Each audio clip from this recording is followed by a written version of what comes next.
Hi, my name is Dr. Chance Eaton. I'm the Chief Learning Officer here at Big Sky Way, and I want to invite you to an upcoming discussion on leading the self. As leaders, we have to wear a lot of different hats. For one, we're leading the business. And so we're having to think about operations and marketing and finance and growth and strategy. And there's a lot to that. It can be very overwhelming. We also have to lead our teams, helping that team to perform to its peak potential.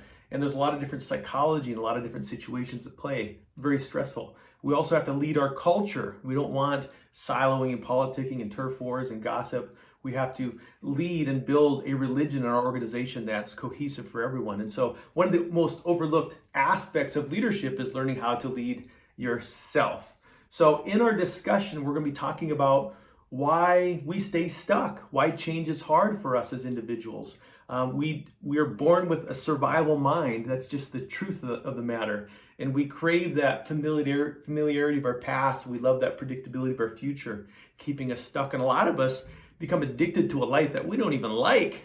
And we're secretly hoping something great will happen to us. So in this discussion, we'll be talking about three core areas that I think are really helpful to help people move in these new directions. And one is principles, getting back to old school principles around responsibility, purpose, direction, integrity, trust, courage, cooperativeness, collaboration, etc. We'll also be talking about strengths and talents. Where are my shoulders the broadest? Where do I learn the fastest? Where do I have the most success? Where do I experience flow the most? Where's that natural momentum that's going to help me be best version of myself?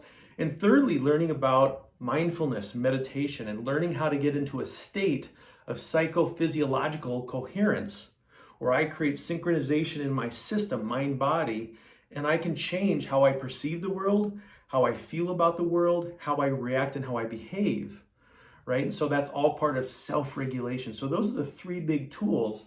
And then taking all that and providing strategy and direction, just like corporations do in strategic planning, taking that and applying it to my life, creating some kind of map and some direction and some guidance and some expectations, some accountability for where I want to go. And the last topic we're going to be talking about is the mind garden, right? Bringing this all together, creating a healthy mind garden.